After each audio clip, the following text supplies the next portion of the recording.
Guerre au Moyen-Orient. Les forces israéliennes traversent la péninsule du Sinaï, à l'ouest du canal de Suez, au sud jusqu'à l'entrée du golfe d'Aqaba, brisant le blocus, capturant la rive ouest du Jourdain et occupant la vieille ville de Jérusalem. La scène se déroule maintenant à Jéricho, l'un des camps de réfugiés arabes. L'histoire est celle de la misère, car ces personnes, à la suite de la guerre en Palestine, ont soit fui, soit été expulsées de leur foyer et de leurs moyens de subsistance. De plus, le problème des réfugiés arabes est très important, car on dit que ceux qui sont dans le besoin sont plus d'un demi-million.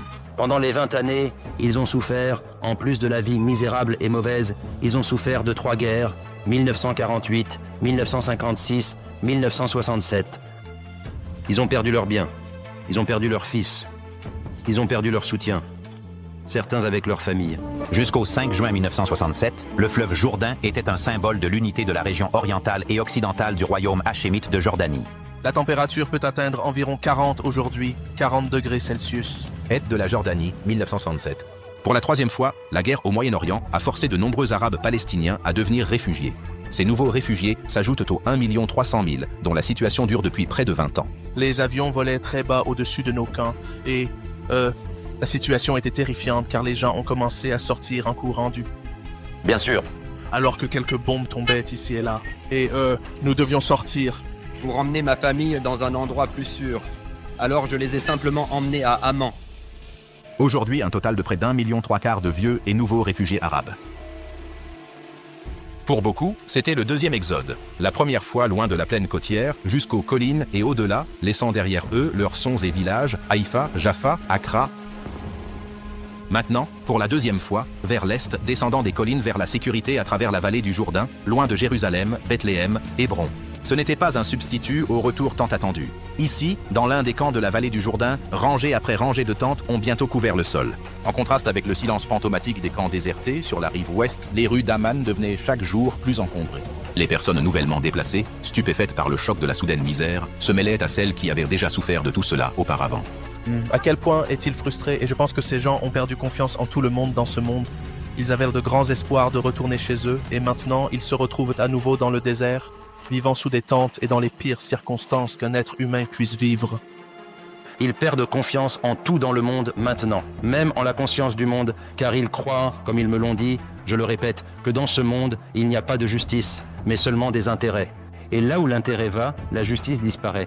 Nous venons de Palestine, pas d'ici. Nous devons retourner en Palestine, nos villages, nos maisons, notre pays. Dans ces circonstances, il n'est pas surprenant que ces camps soient maintenant des foyers de ce que l'on appelle généralement le Fatah, la nouvelle vague de commandos guérilleros arabes. Les guérilleros tirent leur soutien des milliers de Palestiniens qui ont été chassés de la rive ouest pendant la guerre et qui vivent maintenant dans d'immenses camps de réfugiés en Jordanie. Ce sont des gens frustrés qui ont perdu foi dans les méthodes et les capacités des gouvernements arabes et pour qui la doctrine des guérilleros de conflit armé avec Israël a un attrait compréhensible. Les guérilleros ont mis en place leur propre administration dans les camps, qui sont maintenant, en fait, un État dans un État.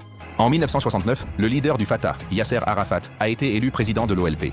L'élection a marqué une nouvelle ère. Les guérilleros étaient en ascension, renversant l'emprise traditionnelle des familles palestiniennes plus établies. Tel était l'impact de l'OLP et des Fedayines que l'image d'Arafat avait fait la couverture du magazine Time.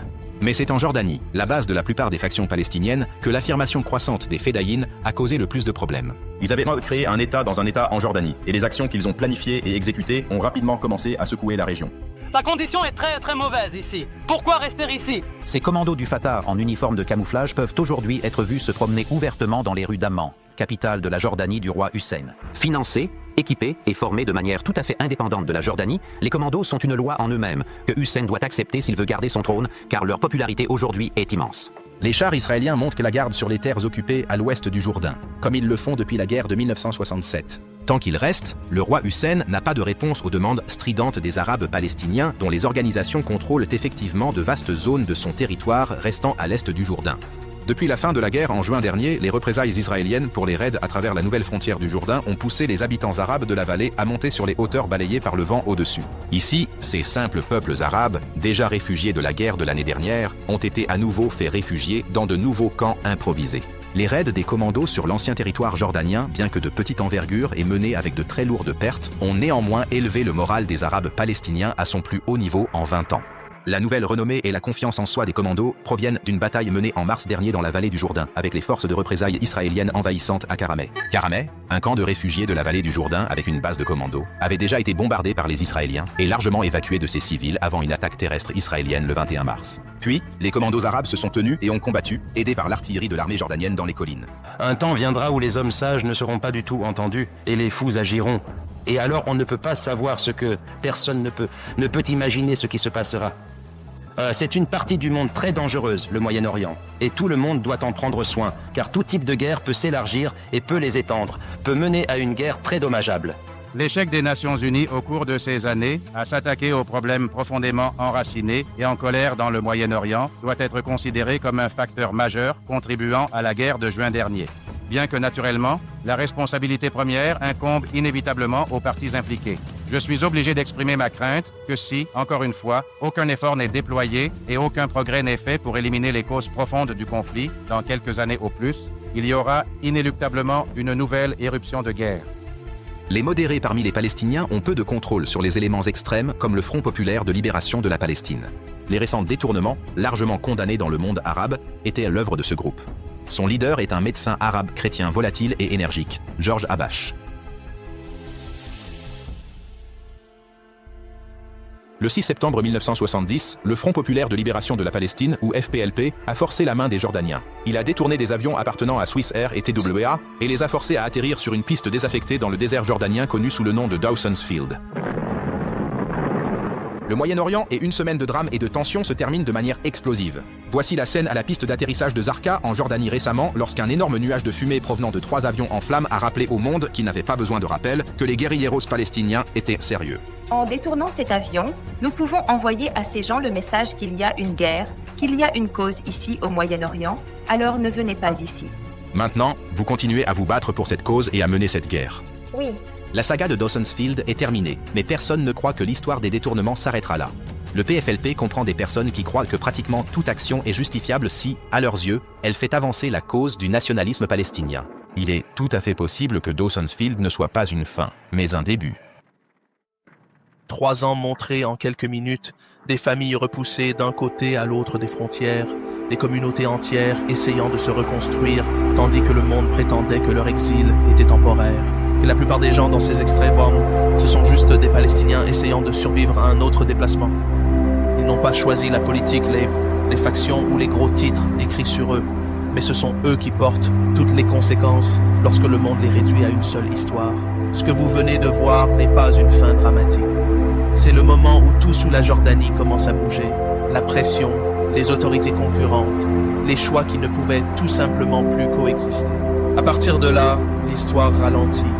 Nous nous déplaçons dans les rues, les camps, les réunions à huis clos, et la partie de l'histoire que les gens ont plus tard appelée Septembre Noir commence à prendre sa véritable forme.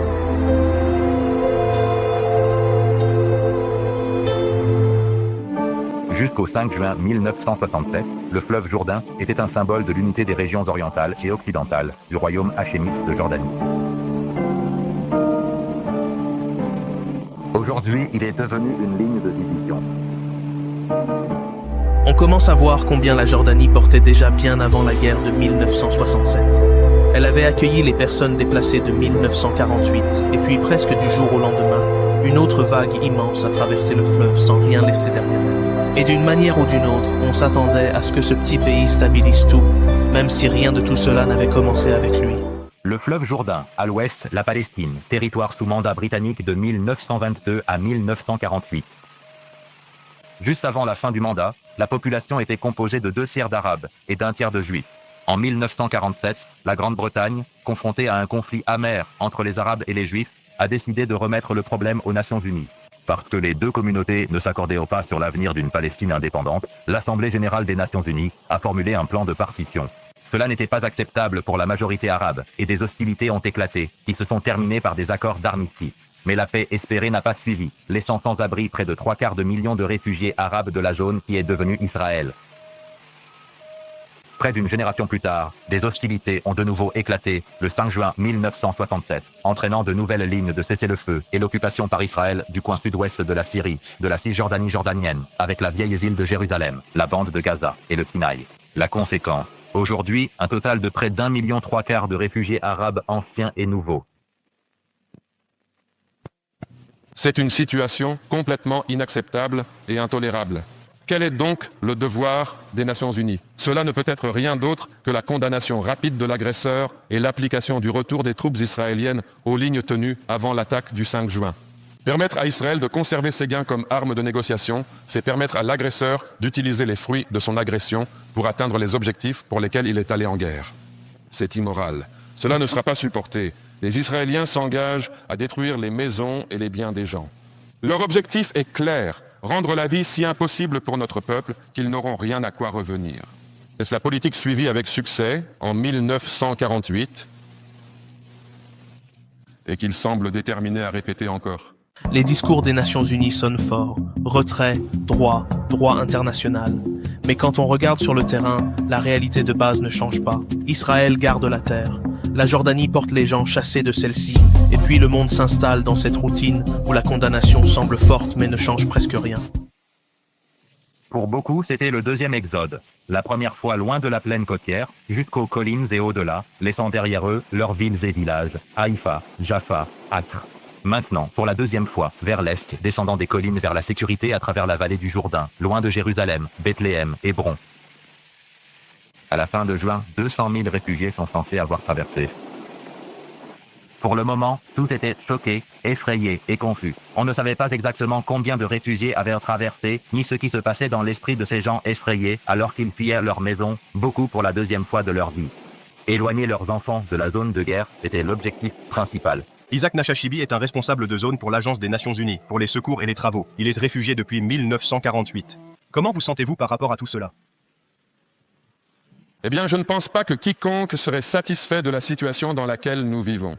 Comment vous sentiriez-vous vous-même en étant réfugié 2 fois dans votre vie en 20 ans? Pas bien. C'est comme ça que je me sens. Pour beaucoup de familles traversant ce fleuve, ce n'était pas la première fois qu'elles quittaient une maison. Leurs parents ont fui en 1948, ont reconstruit une vie en Cisjordanie et maintenant ils fuyaient à nouveau. Des générations entières grandissent ainsi, héritant d'un déplacement qu'elles n'ont jamais choisi. L'état politique de David et Salomon n'a duré que 70 ans. Celui des croisés, un peu moins de 100. Il serait bon pour Israël de lire son histoire. À cette Assemblée générale des Nations Unies, je souhaite adresser un dernier mot. Si elle permet à l'agresseur de garder ne serait-ce qu'un pied carré de ses butins, elle ne pourra jamais, en aucune circonstance, nulle part dans le monde, dire les mots « cessez le feu » à nouveau et être obéie. Aux nombreuses nations qui ont déjà exprimé leur soutien à notre position, nous sommes vraiment reconnaissants. Et à celles qui parleront ensuite en approbation, nous sommes également redevables. Le fleuve Jourdain est à 3 km. 200 000 réfugiés arabes ont traversé au début de juin lorsque l'armée israélienne a occupé la rive occidentale du fleuve. Depuis 3 mois, ils vivent dans des camps de fortune sur les collines brûlées par le soleil entourant Amman, la capitale de la Jordanie. Ils sont les victimes pitoyables de la guerre éclair entre Israël et les pays arabes. Pour la Jordanie, divisée en deux et dévastée par la guerre, ces 200 000 réfugiés sont un fardeau écrasant. Le gouvernement israélien croit que leur rapatriement massif perturberait l'équilibre démographique de l'État juif et poserait de sérieux problèmes pour l'avenir. Au début du mois d'août, le Comité international de la Croix-Rouge a réussi à obtenir l'autorisation pour les réfugiés arabes de retourner dans leur village de l'autre côté du Jourdain. C'est la première fois que les Israéliens et les Jordaniens acceptent de signer ensemble un document officiel.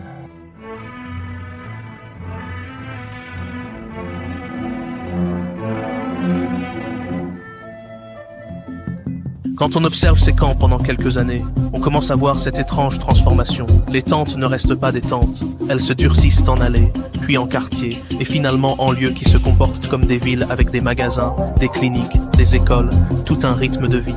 Officiellement, elles sont encore temporaires, mais tout ce qui se passe à l'intérieur semble permanent.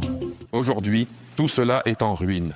La plus grande partie de nos terres les plus productives est occupée par l'ennemi, habitée par 800 000 de nos gens, avec environ 150 000 ayant fui vers un statut de réfugié jusqu'à présent. Jérusalem est entre des mains étrangères pour la deuxième fois en 1300 ans. Le chemin vers une conclusion juste deviendra clair et que les nations assemblées, ici, auront la sagesse de le prendre. Merci. Quand on regarde de près la vie dans les camps, ce sont les femmes qui tiennent les choses ensemble. Elles nourrissent et éduquent les enfants, gardent la mémoire de l'ancien village et construisent les réseaux sur lesquels tout le monde compte. Le camp survit grâce à elles. Non loin du fleuve Jourdain se trouve une ville fantôme. Son nom n'a pas d'importance. Ce qui importe, c'est que personne n'y vit plus. Elle se trouve dans le No Man's Land de la Jordanie, juste de l'autre côté du fleuve par rapport à Israël. Où sont passés tous les gens? C'est une histoire triste, une histoire de boue, de misère et de malnutrition dans un camp de réfugiés tentaculaires. Ce rapport ne s'intéresse pas aux raisons pour lesquelles le camp est apparu, seulement au fait qu'il existe. La politique et l'inimitié du Moyen-Orient sont complexes, bien connus, mais des milliers de ses victimes souffrent en silence anonyme, les enfants. Affamés, déshydratés, mal équipés pour lutter contre les maladies qui prospèrent dans un tel endroit, les jeunes ne connaissent soit pas d'autre vie, soit ont oublié comment c'était autrefois. Une nouvelle vie commence dans une vieille terre, mais une vie déjà limitée. Fils de réfugiés, petit-fils de réfugiés, il est né dans un hôpital, mais de nombreux autres réfugiés palestiniens naîtront dans des maisons comme celle-ci dans le camp de Baka, au nord d'Amman, en Jordanie, qui abrite plus de 50 000 réfugiés palestiniens. Ils font partie des près de 2 millions de réfugiés palestiniens d'aujourd'hui, devenus réfugiés et laissés sans terre et sans abri par la guerre israélo-arabe de 1948.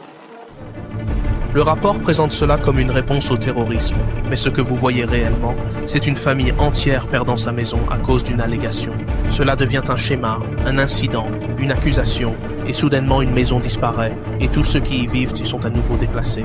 C'est une façon de gouverner par la peur sans jamais avoir besoin de toucher les gens qui n'ont jamais tenu une arme. Quand j'ai vu le camp de Baka pour la première fois, il n'y avait pas de rue pavée, rien. C'était juste des rues très boueuses, avec des tentes qui poussaient à gauche et à droite. Et maintenant, regardez-le. Vous voyez ce que je veux dire? C'est la première fois que je regarde Baka après tant d'années. Tout est totalement différent. Bien sûr. Je ne reconnais pas. Baka est presque une ville en soi, avec des magasins, des services et un marché. La vie continue du mieux qu'elle peut dans un camp de réfugiés surpeuplé. Et bien sûr, ici, la rue du marché, c'était autrefois des cabanes en bois. Très basiques, vous savez, marchons. Venez avec moi, parce que l'endroit auquel je pense, c'est l'une des histoires. La famille qui prend un repas, le père avait une entreprise par ici. Alors, je ne sais pas s'il est toujours là ou non.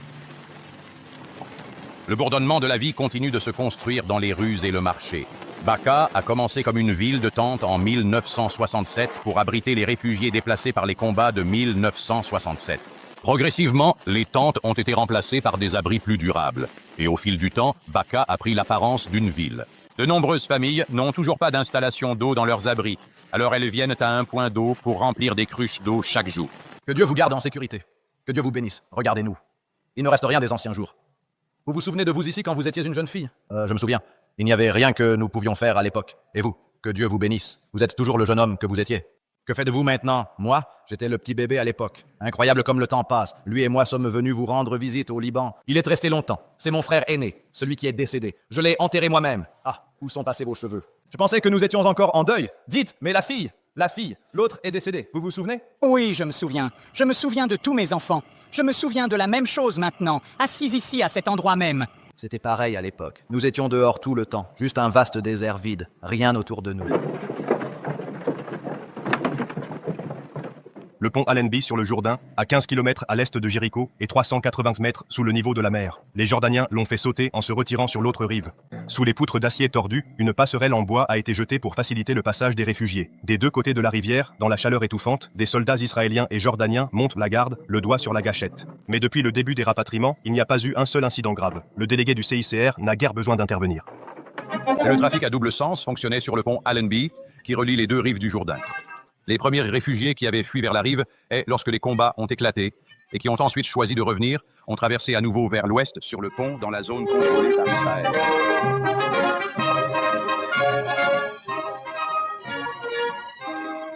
Un couvre-feu n'est pas seulement une rue vide, c'est l'école qui s'arrête, le travail qui s'arrête, la clinique qui ferme. Même vérifier votre mère en bas de la route devient impossible. Au fil du temps, les couvre-feux sont devenus un moyen normal de gérer des villes entières, allumant et éteignant la vie quotidienne chaque fois que les autorités le décidaient. Diriez-vous alors qu'il y a eu des harcèlements, des fouilles constantes et des actes de brutalité de la part de vos soldats? Nous devons faire des fouilles ici et là. Nous devons prendre toutes sortes de mesures punitives, c'est vrai, mais seulement dans très peu de cas lorsque nous traitons avec des terroristes. Il y a un certain groupe en Israël qui veut voir ces zones comme faisant partie d'Israël. Ce n'est pas la position officielle. Les autorités israéliennes admettent qu'elles font sauter des maisons arabes lorsqu'il y a des preuves directes liant ces maisons à des activités terroristes. Ce fusil automatique Kalachnikov de fabrication russe en parfait état de fonctionnement a été pris à l'un des 7 Arabes tués lors d'un affrontement avec des soldats israéliens il y a quelques semaines. Les Israéliens disent que les traces des hommes menaient directement au village de Chouyouk. Alors les Israéliens ont fait sauter 9 maisons là-bas et le commandant militaire de la région d'Hébron, ici, garde ce fusil russe et son chargeur comme souvenir. Un guide m'a montré la grotte où 7 d'entre eux sont morts en combattant les troupes israéliennes. Le lendemain, les Israéliens ont fait sauter 9 maisons en représailles rapides. Les Israéliens disent qu'ils ont maintenant 600 terroristes d'Al-Fatah dans leur prison. Il y a des fouilles et des couvre-feux, et lorsqu'un lien est établi, les maisons tombent. Ce village agricole est El Houbaïla. C'est ici que 6 familles que j'ai rencontrées comme réfugiés au camp de Karameh en Jordanie avaient leur maison. Ils m'ont dit alors qu'ils avaient finalement cédé aux tentatives israéliennes de se débarrasser d'eux par mauvais traitements, fouilles et accusations qu'ils cachèrent des armes. Je suis venu vérifier leur histoire. C'étaient des gens effrayés, et ils étaient en partie, mais leur histoire semble avoir été exagérée. De ville en ville, vous commencez à remarquer le même scénario. Une grève, une marche étudiante, même des slogans politiques, et soudainement tout est traité comme une menace pour la sécurité. Une fois que quelque chose est étiqueté incitation, cela ouvre la porte au couvre-feu, aux barrages routiers et aux arrestations, même lorsque personne ne porte rien d'autre qu'une bannière. À Hébron, l'une des plus anciennes villes de l'Est, des soldats israéliens gardent contre les troubles soit de leurs propres touristes, soit des Arabes, dont c'était la grande mosquée. Elle contient les tombes d'Abraham, d'Isaac et de Jacob. Pendant des centaines d'années, les Juifs n'étaient pas autorisés au-delà de la 5e marche de l'escalier. Maintenant, la mosquée d'Abraham leur est ouverte par conquête avec les musulmans autorisés à y entrer 4 fois par jour pour les prières. C'est un rappel constant pour eux qu'Israël est maintenant en charge. À la caméra, ces traversées ressemblent à un chemin vers la maison, des familles franchissant enfin le pont. Mais seule une petite fraction des personnes qui ont fui ont jamais réussi à figurer sur ces listes. Pour la plupart des familles, les camps de l'autre côté de la rivière étaient encore leur monde entier. Cela n'a pas résolu le problème de fond, cela a juste rendu plus facile de dire que le problème était en cours de traitement. Un couvre-feu a été imposé dans la zone de la Casbah, dans la ville d'Hébron, après qu'un sapeur a été blessé et est mort lorsqu'une charge explosive qu'il essayait de neutraliser a explosé près du poste de police des frontières près de la grotte des Patriarches. La population de cette zone d'environ 8000 personnes est restée à l'intérieur de leur maison, et la Casbah ressemblait à une ville fantôme dans sa désolation.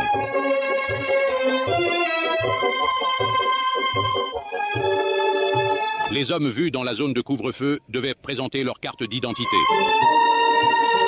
Un couvre-feu a été imposé dans plusieurs villes de Judée et de Samarie après la reprise des manifestations étudiantes, avec des marcheurs appelant à soutenir Nasser et les Fédaïn. Il a été principalement imposé à Ramallah et Al-Bireh, mais il y a également eu des rassemblements à Naplouse et Jénine qui ont été dispersés par la police. Le 5 juin 1968, la grève dans les villes de Cisjordanie et la bande de Gaza marquant l'anniversaire de la guerre des 6 jours était partielle. À Jérusalem-Est, la pression politique et les appels personnels aux commerçants ont laissé leur marque, et de nombreux magasins sont restés fermés. À Bethléem, la grève pour l'anniversaire de la guerre des 6 jours était totale.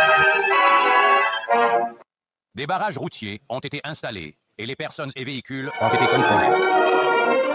À la fin des années 60, on commence à voir le schéma s'installer, l'occupation traitée comme si elle était permanente, les camps de réfugiés considérés comme un fardeau pour la Jordanie à gérer. Et le système international apprend à condamner la violence sans toucher à la structure qui la produit. C'est le paysage dont tout ce qui suivra émergera. Amman en 1970 agit déjà comme une ligne de front, et cela ne s'est pas produit par hasard. Ce chapitre parle de comment la Jordanie, censée être un refuge, devient un champ de bataille, et comment les camps de réfugiés palestiniens ici sont attaqués, bien avant que quiconque ne parle de Septembre Noir. Pour comprendre cela, nous devons revenir quelques années en arrière, et suivre calmement la piste avec les preuves. La bataille qui s'est intensifiée autour de l'hôtel intercontinental, perché sur l'une des 7 collines d'Amman. Et à l'intérieur, 100 journalistes étaient piégés. S'ils regardaient par les fenêtres, ils étaient pris pour cible par les 2 camps. Malgré cela, les 2 équipes de tournage d'ETN ont réussi à filmer ce reportage de Michael Nicholson et Keith Hatfield. Les tirs ont commencé exactement à 10h moins 10 ce matin, juste au moment où Amman se réveillait pour le premier jour de sa grève générale proposée. Plus tôt, les guérilleros ont déplacé leur artillerie lourde avec des B-40 et des roquettes B-20 et leurs mitrailleuses lourdes. Et il y a quelques instants, depuis les collines proches du palais royal, l'armée royale jordanienne a commencé à tirer son artillerie sur le centre d'Amman. Les tirs continuent maintenant depuis près d'1h30. Les lance-roquettes des B-40 sont en plein centre d'Amman, tirant vers l'artillerie jordanienne. Il n'y a personne dans les rues. Les voitures se sont arrêtées et les conducteurs les ont laissées là où elles s'étaient arrêtées. Vous pouvez entendre les sifflements des B-20 passer au-dessus de l'hôtel. En voilà un autre. Du centre d'Amman, juste sous le soleil, la fumée commence à s'élever des explosions. Des chars et des voitures blindées Saladin ont été envoyés à Amman peu après 6 heures ce matin, 1 heure après le début des combats. Alors qu'ils traversèrent la ville, ils ont été accueillis par des tirs de roquettes et de mitrailleuses des guérilleros.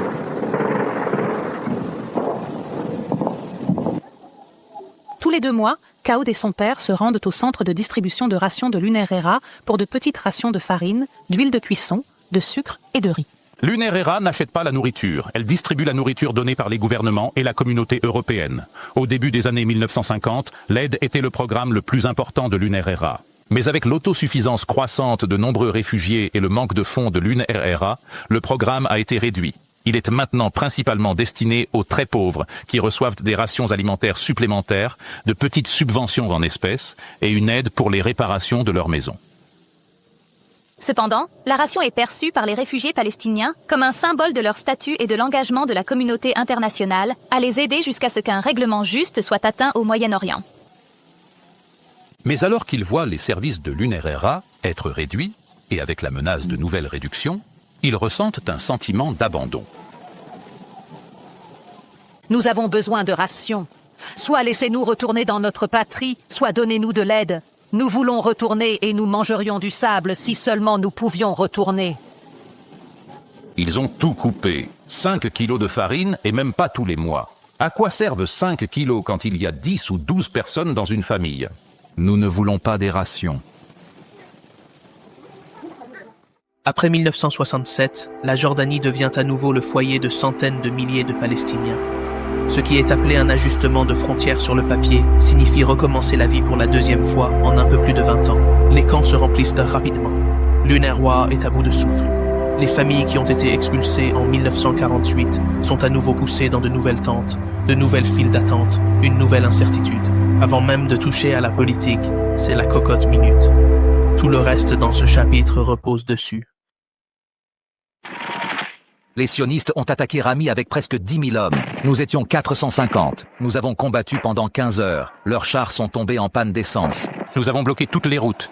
Ils ont eu de nombreux blessés et finalement ils se sont retirés. Eh bien, c'est un tournant dans l'histoire de la guérilla et l'histoire des révolutionnaires d'Al-Fateh. Un tournant dans l'histoire de la nation arabe. C'est la première bataille de confrontation que nous avons menée et nous avons gagné. Après la bataille, tous les Palestiniens ont entendu parler de Karameh et des milliers ont voulu rejoindre le mouvement et se battre pour retourner en Palestine. Et qu'avez-vous fait avant de rejoindre Al-Fateh? Je travaillais comme employé dans une entreprise de machines électriques. Et pourquoi avez-vous rejoint Al-Fateh si tard? Parce que je veux faire de mon mieux pour combattre l'armée israélienne pour récupérer mon pays, le pays de Palestine. Combien d'années pensez-vous devoir combattre? Peu importe. 3, 4, 5, 10, jusqu'à ce que mes enfants soient grands et que nous trouvions un état de paix. Les activités des guérilleros arabes ont augmenté en raison de la perte d'espoir qu'une paix juste et durable puisse être atteinte. Et je pense que si Israël avait pu ou peut clarifier notre position en acceptant la résolution du Conseil de sécurité et les principes qu'elle contient, si elle l'avait fait dans le passé, peut-être que les choses n'auraient pas atteint ce point. Si elle le fait immédiatement ou dans un avenir très proche, alors il y a encore une chance. Mais si elle ne le fait pas, alors je crois qu'il y aura une escalade due au fait que les gens perdent espoir de trouver un autre moyen de protéger leurs intérêts, de se battre pour leurs terres et pour leurs droits. Puis vient Karameh en mars 1968. Une bataille que beaucoup s'attendaient à être un balayage rapide d'Israël se transforme en quelque chose de très différent. Une résistance conjointe des soldats jordaniens et des fidaïns palestiniens qui tient bon. Karameh devient une légende du jour au lendemain. Des milliers rejoignent les fidaïns. Dans les camps, un fusil commence à ressembler à l'histoire qui riposte. Pour le roi Hussein, c'est plus compliqué. Publiquement, un moment de fierté. En privé, ses conseillers avertissent que les Fédayines à l'intérieur de la Jordanie agissent maintenant avec la confiance d'un gouvernement à part entière. Karameh ne met pas fin à l'histoire de 1967. Elle convainc une génération que la prochaine phase de la lutte doit passer par la Jordanie. Zarqa, il y a eu des morts et des blessés. Après Karameh, la vraie question en Jordanie est simple. Qui dirige réellement le pays maintenant ? Pour de nombreux civils, c'est comme vivre sous deux gouvernements. Les factions fédayines gèrent des points de contrôle. Certaines zones ont leur propre poste de douane improvisé. Amman gagne le surnom de capitale des fédayines. Les diplomates américains écrivent que dans certaines parties de la Jordanie, l'autorité du roi n'atteint plus. Et ce n'est pas soudain, c'est une glissade. Karameh, une tentative échouée de désarmer les Fédayins. Décrets d'urgence qui se sont effondrés en une journée, fusillades à Zarqa et Amman. À la mi-1970, la Jordanie n'est pas tendue. C'est une guerre civile en attente d'un nom. Donc nous arrêtons. Nous tenons à vous assurer que la Révolution a toujours été prête à répondre à toutes vos questions. Nous ne pouvions pas, ou je peux dire avec certitude que nos hommes ont tenu bon. Et j'ai fait ma part à leur côté pour bloquer les chars et les empêcher d'atteindre notre peuple. En surface, cela ressemble à une confrontation domestique entre le palais et les Fédayines. Mais si nous regardons les reçus, les armes, les blindés et la puissance aérienne ne sont pas d'origine locale. Washington et Londres lient de nouveaux paquets d'armes à la capacité de Hussein de contrôler les Fédayines. Les planificateurs supposent qu'il peut gagner s'il frappe assez fort. Et les civils palestiniens pris au milieu deviennent des dommages collatéraux acceptables dans ce calcul. De l'autre côté du fleuve, Israël observe en silence. Soit les Fédayines sont écrasés, soit ils continuent de saigner en Jordanie au lieu de le faire à la frontière. Mais à Amman même, la position semble être celle-ci.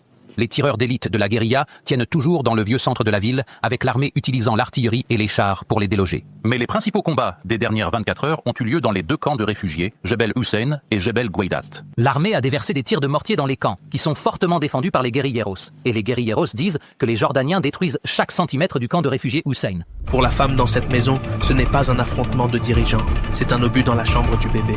Les rapports de l'époque décrivent des civils tués et des dizaines de milliers forcés de quitter à nouveau leur maison. Palestiniens et Jordaniens pauvres pris dans les mêmes rues, les mêmes quartiers. Dans les camps, ce sont souvent les femmes qui tiennent tout ensemble, faisant la queue pour l'eau, trouvant de la nourriture, soignant les blessés, transmettant des messages entre les familles. Sur le papier, c'est rétablir l'ordre. Sur le terrain, ce sont les civils qui prennent les coups en premier et en dernier. Keith, tout d'abord, comment avez-vous réussi à sortir d'Amman avec votre film ? Eh bien, j'ai été sorti parce que la Croix-Rouge a suggéré que je devrais partir comme un cas d'évacuation médicale parce qu'ils ont diagnostiqué que je souffrais de dysenterie il y a environ 3 jours. Et donc hier, je suis allé avec la Croix-Rouge à l'aéroport dans un convoi escorté par l'armée avec environ 30 autres journalistes qui allaient essayer de sortir d'Amman à bord de l'avion de la Croix-Rouge. Nous sommes partis de l'hôtel Intercontinental où nous étions depuis les 6 derniers jours. Et à environ un demi-mile de l'aéroport, nous avons essuyé des tirs de snipers. Et puis le commandant, le major en charge du convoi, est allé devant nous à l'aéroport pour recevoir de nouvelles instructions. Il est revenu et a dit que la route était maintenant dégagée. Ils ont éliminé le sniper sur la route. Mais au moment où il est arrivé à l'aéroport, l'avion était parti pour Beyrouth et nous avons donc dû passer la nuit à l'aéroport. Avez-vous entendu beaucoup de tirs pendant que vous étiez à l'aéroport ? Oui, beaucoup. Bien que l'aéroport soit à environ 8 miles de la ville. Mais c'est très proche d'un camp de réfugiés palestiniens. Et toute la nuit, vous pouviez voir le bombardement de ce camp. Et ce matin, la fumée et la poussière étaient encore au-dessus de ce camp. Mais à Amman même, vous pouviez encore entendre des tirs d'artillerie, mais c'était très lointain. Oui, en effet, le roi Hussein a nommé un groupe de soldats d'élite connus sous le nom de Bérets rouges pour mener des attaques sur les camps de réfugiés où il pense que les victimes de détournement pourraient être détenues. Ils l'ont fait et beaucoup de camps ont été détruits. Beaucoup d'entre eux ont été très gravement touchés. Jusqu'à présent, il n'y a aucun signe des otages et je ne peux pas en dire plus à ce sujet. Encore et encore, des actions punitives uniquement contre les terroristes, des phrases conçues pour faire paraître raisonnable la punition collective. En 1969 et 1970, le scénario dérive en Jordanie. Des quartiers entiers et des camps sont requalifiés en bastions terroristes. Les bombardements deviennent le rétablissement de la sécurité. Et en même temps, les gouvernements poussent de nouvelles conventions aériennes pour protéger les avions dans les airs et punir les détournements. Il n'y a pas de traité équivalent pour protéger les camps bombardés au sol. Ce déséquilibre raconte sa propre histoire. Quoi? Des balles. Oui, des balles. Oui, ça passe par ici? Oui, venez ici. Et ça casse le mur? Oui, ça a cassé le mur et ils arrivent près des bébés. Les bébés dans la chambre. Les bébés étaient ici dans la chambre et ils les portent et pleurent et partent d'ici. Les bébés ont-ils été tués? Oui, pas tués. Pas tués? Pas tués. Beaucoup de gens ont-ils été tués ici? 40 personnes. Dans cette zone? Dans cette porte, dans cette maison. Pourquoi l'armée bombardait-elle ici? Les Fédayines étaient-ils ici? L'armée veut détruire la révolution. Aucun Fédayine ne se cachait ici, n'est-ce pas? Venez ici, ils entrent, ils sont sous la maison. Fédayine. Oui. Et donc l'armée bombarde la maison? Oui, bombarde la maison. Oui, comment allez-vous? Alors que les rues bouillonnent, Washington promeut le plan Rogers, une autre carte négociée entre États avec les Palestiniens censés accepter ce qui est décidé sans eux. Depuis les camps, les gens ripostent, non seulement contre Israël, mais contre l'idée que leur avenir est une note de bas de page dans l'accord de paix de quelqu'un d'autre. En Jordanie, cette colère entre en collision avec la monarchie. Le 10 février 1970, Hussein émet 12 décrets d'urgence pour réaffirmer le contrôle. Des foules envahissent les rues. Des groupes armés rejettent les ordres. En une seule journée, les décrets s'effondrent. Le message est clair. Le palais peut promettre l'ordre à ses alliés, mais sur le terrain, ce sont les Fédayines qui fixent les lignes rouges. Début septembre 1970, les familles à Amman et Zarqa ont déjà des sacs près de la porte. Le roi a essayé de nouveaux cabinets et décrets d'urgence. Les Fédayines ont essayé des marches et des démonstrations de force. Israël continue ses frappes de l'autre côté du fleuve. Puis un porte-parole des guérilleros déclare calmement: s'ils n'acceptent pas, il faudra de nouveau faire la guerre. En quelques jours, le monde appellera le prochain chapitre Septembre Noir, comme s'il était apparu de nulle part. Mais à ce moment-là, la Jordanie a déjà 2 centres de pouvoir concurrents. Les camps ont déjà été touchés. Les Palestiniens et les Jordaniens pauvres ont déjà fui à nouveau leur foyer. Ce n'est pas un chaos soudain. C'est un chapitre de la manière dont le XXe siècle apprend à vivre avec les crimes contre les civils, non pas en les arrêtant mais en les renommant, en les exportant et en punissant uniquement ceux qui résistent d'une manière que les puissants n'apprécient pas. Toute paix imposée par la force contre la volonté des Palestiniens ne sera jamais une vraie paix. Elle s'embrasera toujours. Personne ne peut décider pour les Palestiniens. Personne ne peut parler pour les Palestiniens. Nous parlons pour nous-mêmes. Nous avons pris les armes pour libérer notre pays. Personne ne peut nous nier le droit de nous battre pour retourner dans nos maisons et nos terres. C'est la question sur laquelle nous sommes convaincus que nous n'avons pas d'autre alternative que de mourir. Nous avons déjà vu ce que cela signifie réellement de vivre dans un camp temporaire pendant 20 ans. Des enfants grandissant sous des tentes et des tôles ondulées, des armes sur la colline, la police jordanienne d'un côté, les Fédayines de l'autre, et personne vraiment en charge, sauf l'homme avec l'arme la plus bruyante ce jour-là. Tous les termes que nous avons entendus dans le dernier chapitre, instabilité, tension, problème de sécurité, ne sont que les mots polis que les gens en dehors des camps utilisent. Si vous êtes à l'intérieur, cela ressemble plus à être garé entre 2 trains en mouvement, attendant de voir lequel vous heurtera en premier. Et dans ce monde, quand les rois et les présidents commencent à parler de nouveaux plans de paix sans vous, beaucoup de gens entendent à nouveau le même message. Vous êtes le problème à gérer, pas les personnes à consulter. Quand les guérilleros sont immédiatement venus et ont dit « Entrez, entrez », ce que nous avons tous dû faire très très rapidement.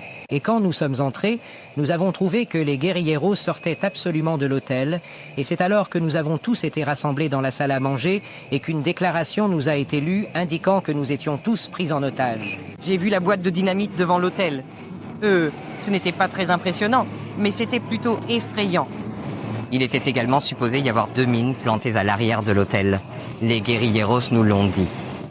Et l'un des chefs des guérilleros portait un long fil de mèche rouge qui, eh bien, où qu'il aille, il l'emportait avec lui, plus ses grenades et ses armes et tout son arsenal.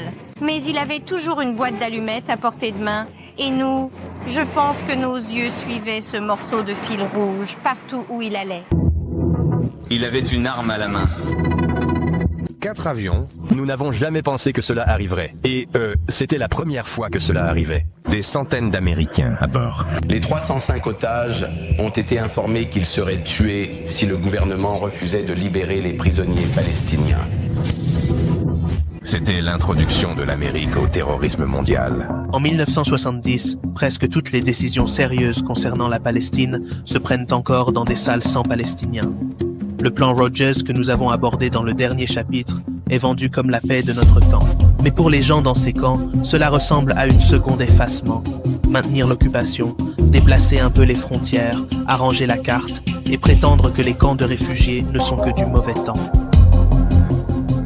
À l'intérieur du mouvement, cela ressemble à un message. Si vous voulez que le monde remarque que vous existez, vous devez forcer l'histoire à faire la une des journaux par la force. C'est le même mécanisme que nous avons vu dans les collines et les rues après 1967. La pression d'en bas ignorée en haut. Mais maintenant, le champ de bataille est un couloir aérien. Rien de tout cela ne rend acceptable de pointer une arme sur des civils ou de détourner un avion. Soyons clairs à ce sujet. Cela montre simplement le genre de coin dans lequel les gens se sentent poussés avant que certains d'entre eux ne se convainquent qu'il n'y a pas d'autre moyen d'être entendus. Le conflit au Moyen-Orient a éclaté aujourd'hui avec 4 détournements d'avions et le retrait du gouvernement israélien des pourparlers de paix au Moyen-Orient. Les guérilleros arabes ont revendiqué la responsabilité des détournements, y compris un qui a été avorté à l'aéroport de Heathrow à Londres. Le correspondant de CBS News, Charles Collingwood, rapporte. Le seul avion qui a échappé à l'extravagance de détournement orchestré par les Palestiniens aujourd'hui était, de manière significative, le vol El Al d'Amsterdam, qui a effectué un atterrissage d'urgence réussi à l'aéroport de Londres, un pirate de l'air présumé mort, l'autre maîtrisé. Le matin du 6 septembre 1970, 3 équipes de pirates de l'air palestiniens, tous dans la vingtaine, sont arrivés dans différents aéroports européens. Ils allaient détourner 3 avions à destination des États-Unis. Ils les détourneraient vers une piste d'atterrissage dans le désert jordanien, tiendraient les passagers et l'équipage en otage et les utiliserait pour obtenir la libération de militants palestiniens détenus en Europe et en Israël. Ce qui se passe à l'Amman intercontinental est essentiellement une répétition plus petite et plus laide de ce qui est sur le point de frapper le ciel. Des invités étrangers transformés en leviers, le personnel local et les voisins pris entre les guérilleros à la porte et l'artillerie au loin. L'hôtel a un nom que le monde reconnaît, donc cela devient une histoire. Le camp en bas de la route avec les mêmes hommes armés et les mêmes obus ne le devient pas. Et cet écart, qui obtient les gros titres et qui ne les obtient pas, est le schéma qui est sur le point de passer du béton et du verre à amont, au métal et au kérosène à 30 000 pieds. Visite, y compris notre... La jeune fille américaine ici, pourriez-vous nous dire comment vont les passagers? Nous sommes très serrés et je pense que les femmes et surtout les enfants sont très agités. Assez à manger, assez à boire? Il y a beaucoup à manger et beaucoup à boire. Les femmes et les... Serrés. Quel âge a le plus jeune enfant que vous avez à bord? Nous avons 2 nourrissons. Quel âge ont-ils? 3 mois. Merci. Toutes les femmes et les enfants qui devaient être libérés ont été libérés. Pourquoi gardez-vous les femmes et les enfants juifs en otage? Ils ne sont pas gardés parce qu'ils sont juifs. Ils sont gardés juste pour interrogatoire pour les raisons que j'ai mentionnées, la double nationalité. Comme vous le savez tous, les États-Unis donnent le droit même à leur bar.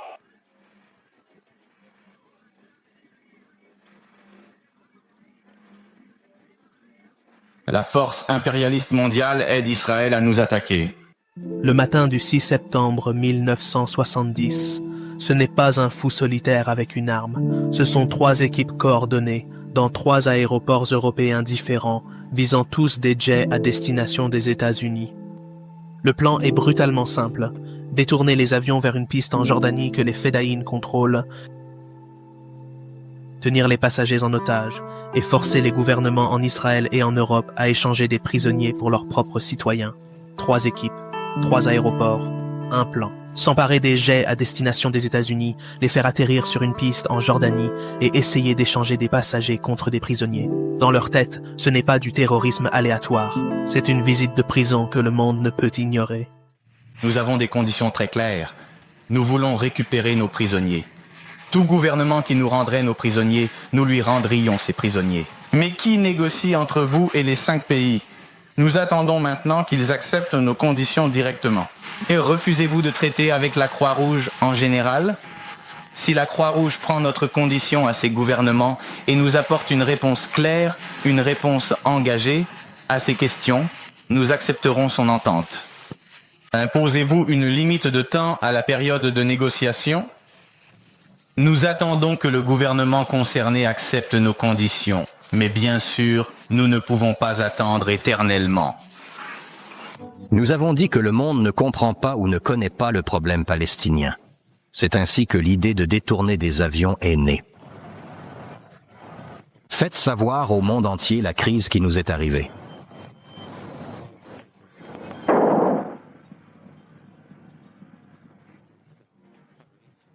Le principal objectif de cette opération était d'obtenir la libération de tous nos prisonniers politiques emprisonnés en Israël en échange des otages.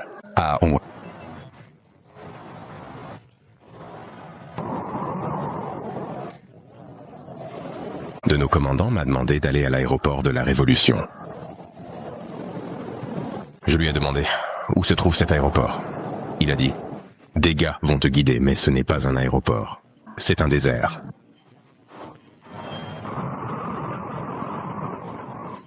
Dans cette région, le sol est très dur. Les plus gros avions du monde pourraient y atterrir. J'ai demandé à notre commandant, « Pourquoi avez-vous choisi cet endroit ?» Il m'a dit qu'un géologue avait confirmé que la piste pouvait supporter n'importe quoi, même si le diable y marchait. Pour faire un aéroport, que faut-il faire? Nous avons apporté 200 barils et gallons de diesel et un groupe de combattants pour protéger la zone. Nous avons rempli des barils de poussière et de chiffons imbibés de diesel et nous nous sommes assis et avons attendu. Sur bande, les Fedayeen insistent sur le fait qu'il ne s'agit pas de religion. Ils disent qu'ils retiennent certaines des femmes à cause des passeports et des uniformes. Des Américains qui peuvent aussi servir dans l'armée israélienne, preuve de la manière dont le monde impérialiste arme et protège Israël. Et vous pouvez entendre la logique. Ils essaient de dire « Nous visons le pouvoir, pas la foi ». Mais si vous êtes l'une des personnes retirées de la file et qu'on vous dit que vous restez parce que vous êtes juif, cette distinction s'effondre en temps réel. Être séparé sous la menace d'une arme à cause de qui vous êtes est terrifiant et injuste, quelle que soit la théorie politique qui l'entoure. Le mouvement palestinien ne cesse de répéter qu'il est contre le sionisme en tant que projet politique, pas contre le judaïsme en tant que religion. Et à New York, Londres et Tel Aviv, il y a déjà des voix juives qui disent la même chose, s'opposant au sionisme en tant que projet politique, tout en restant ancrés dans le judaïsme en tant que foi et culture. Sur cette piste cependant, avec des armes et de la dynamite en arrière-plan, cette nuance ne survit pas. On a juste l'impression que le monde a trouvé une raison de plus pour classer Palestiniens et terroristes antisémites dans le même dossier. Pouvez-vous sortir cet avion d'ici ? Absolument. Si on me donne la chance, je le sortirai avec votre avant que vous ne montiez dans vos voitures. Avez-vous été surpris d'entendre que, atterrissant dans un désert et qu'ils ont pu le poser ? Non. Il l'a décrit comme un lit de lac et seulement 22 000 pieds de long et environ 3 000 pieds de large, et c'est plus grand que n'importe quelle piste ailleurs dans le monde. Ont-ils pointé des armes sur vous? Des grenades dans la cabine? Voici la situation de détournement à l'heure actuelle. Sur les environ 600 personnes qui ont été mises en danger lors des 4 détournements distincts d'hier, environ 200 sont encore en danger. Ce sont les passagers masculins à bord d'un TWA 707 et d'un Swiss Air DC-8, tous deux maintenant stationnés sur une piste d'atterrissage dans le désert à environ 13 miles d'Amman, en Jordanie. Cet après-midi, les commandos palestiniens responsables de tous les détournements ont libéré environ 100 femmes, enfants et personnes âgées des 2 avions. Les passagers libérés ont été emmenés dans un hôtel à Amman. Les commandos ont empilé des explosifs à bord des 2 avions contenant encore les passagers masculins et ont menacé de faire exploser les appareils si leur demande de libération d'autres commandos emprisonnés en Grande-Bretagne, en Suisse et en Allemagne de l'Ouest ne sont pas satisfaites avant leur échéance, qui est 10 heures du soir, heure de l'Est, mercredi. La friction croissante en Jordanie entre l'armée et les guérilleros palestiniens était évidente à l'aéroport de la Révolution. Les militants palestiniens gardant les avions étaient eux-mêmes entourés de troupes jordaniennes, de chars et de véhicules blindés. C'était une impasse tendue et imprévisible. Le général jordanien est venu et a évalué la situation. Nous avons négocié avec eux. Nous leur avons dit, vous devriez reculer vos troupes d'1 mile. Et nous libérerons les femmes et les enfants. Le chef d'état-major jordanien a négocié avec les commandos. Il a réussi à les convaincre de libérer les femmes et les enfants. Tous!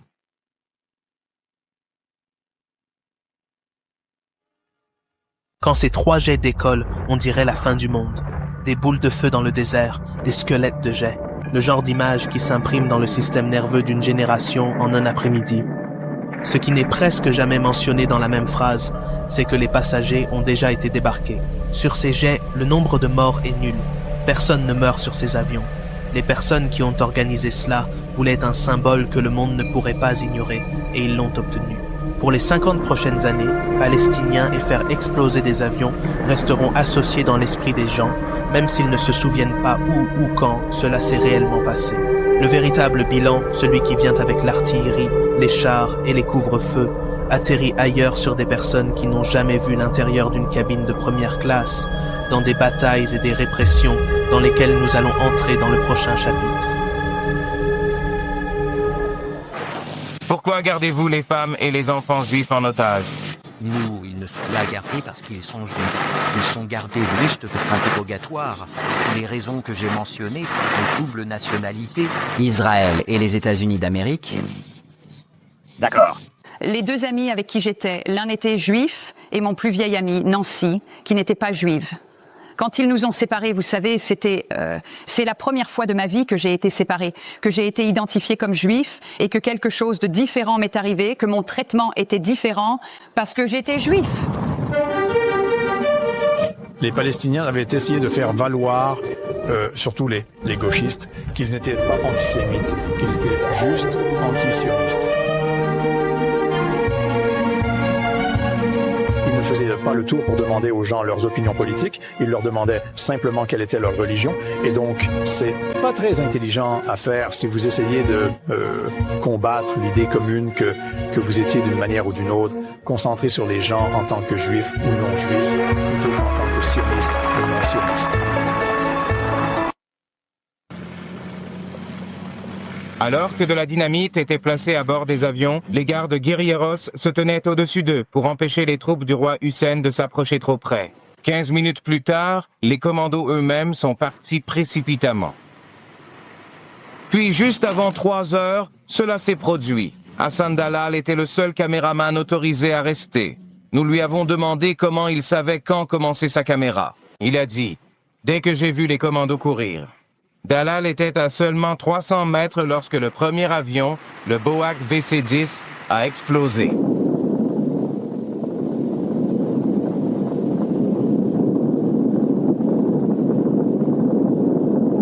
Le suivant à partir était le Boeing 707 de Trans World Airlines, mais ces derniers instants ont été masqués par le nuage de fumée du VC-10 en feu. Ensemble, les avions valaient près de 10 millions de livres. L'un des chefs du groupe qui les avait fait exploser a été interrogé sur la raison pour laquelle ils l'ont fait, alors qu'il restait encore 10 heures ou plus avant l'expiration de leur délai. Il a dit « Il est devenu clair pour nous qu'il y avait un plan des forces impérialistes pour saisir les avions. C'est pourquoi nous l'avons fait. » Pour les gouvernements qui regardent cela, la principale question n'est pas « Pourquoi les Palestiniens détournent-ils des avions ?» C'est comment faire en sorte que cela ne nous touche plus jamais. En quelques semaines, vous obtenez une résolution du Conseil de sécurité des Nations Unies sur le détournement, la résolution 286, condamnant les saisies et appelant à la libération des otages et à des actions contre la piraterie aérienne. Au cours de l'année suivante, vous obtenez de nouveaux traités comme la Convention de Montréal, faisant du sabotage et du détournement des infractions que chaque État est censé poursuivre ou extrader. Ce ne sont pas des documents abstraits, ils sont rédigés en pensant à ces jets en feu. Des agents de sécurité dans les vols, des portes de cockpit verrouillées comme des coffres-forts, des détecteurs de métaux et des fouilles de bagages devenant partie intégrante du rituel de quitter votre pays. Sur le papier, tout est neutre. Protégez les passagers, protégez les équipages. En pratique, une nouvelle catégorie mentale se durcit discrètement dans les aéroports, les ambassades et les bureaux des compagnies aériennes. Les personnes qui ressemblent aux pirates de l'air sur ces images, en particulier les Arabes et les Palestiniens, sont désormais traités comme un risque permanent à gérer. Le système tire toutes les leçons possibles de Dawson's Field. sauf celles sur les raisons pour lesquelles ces camps existaient en premier lieu. J'ai vu une vieille dame ouvrir son sac à main, prendre des billets de $. Elle a essayé de les mettre dans la main de l'un de nos combattants. Je lui ai tapé sur la main. Elle était morte de peur. Lui ai dit, reprenez votre argent, nous ne sommes pas des voleurs, nous sommes des gens qui luttons pour la liberté. Chez El Al, ils ont pris les précautions nécessaires et avaient des gardes armés, et les gens ont résisté au détournement. Sur TWA, Pan Am et Swiss Air, cela ne s'est pas produit, et c'est pourquoi nous avons la situation actuelle. Eh bien, je pense que il faut découvrir ce qui peut être fait à la source. Je veux dire, ces gens ne sont pas juste des individus, des fous ou des hommes amers, comme on en trouve dans le monde de temps en temps, qui détournent des avions et les emmènent quelque part. Ce sont des organisations dédiées à tuer et à abattre des avions israéliens. Mais où que se trouvent les Israéliens, leurs avions doivent donc être abattus. Si vous figez les images et changez simplement les sous-titres, vous obtenez deux mondes différents. D'un côté, des terroristes, des pirates de l'air, des fanatiques, 3 jets en feu dans le désert comme acte d'ouverture d'une nouvelle ère de terrorisme international. De l'autre, l'aéroport de la révolution Fedayeen, une tentative désespérée d'échanger du métal contre des prisonniers et de forcer la carte à reconnaître les personnes qu'elle a laissées de côté. Vous pouvez entendre cette division dans la façon dont les présentateurs parlent des terroristes arabes et de la piraterie aérienne, et dans les haut-parleurs de la bande qui parlent de prisonniers et d'impérialisme. Les mêmes images deviennent une preuve de la terreur arabe dans une langue et une preuve de l'injustice impérialiste dans une autre. Dans la plupart des couvertures occidentales, les otages ont des noms, des âges, des biographies. Dans la plupart des reportages sur les camps et la répression à venir, les Palestiniens apparaissent comme des chiffres, ou pas du tout. Même jet, même piste, histoire complètement différente sur qui est dangereux et qui a le droit d'avoir peur. Le président Nixon a rencontré ce soir pendant 1h30 le secrétaire d'État William Rogers pour discuter de la crise des détournements. Cela a suivi un après-midi où M. Nixon a discuté de toutes ces alternatives avec son conseiller personnel en politique étrangère, le docteur Henry Kissinger. Les alternatives incluent une possible action militaire. Le président a été en contact avec le secrétaire à la Défense Melvin Laird à ce sujet. La Maison-Blanche refuse de discuter même de la possibilité d'une implication militaire et est déçue que des informations sur même des plans militaires de contingence aient fuité. 6 avions de transport à hélice C-130 ont été déplacés à Incirlik en Turquie. La Maison-Blanche a annoncé cela, mais a souligné que ces transports sont en attente uniquement pour une éventuelle évacuation des otages en Jordanie, si cela devient possible. 2 brigades aéroportées de la 8e division d'infanterie de l'armée américaine stationnées en Allemagne seraient en alerte. Il n'y a pas de confirmation. La sécurité dans l'aviation a toujours été écrite en majuscules. Nous sommes responsables de la sécurité des passagers et de nos employés qui nous sont confiés. La sécurité était auparavant la prévention des accidents dus à des lacunes techniques ou à des facteurs humains.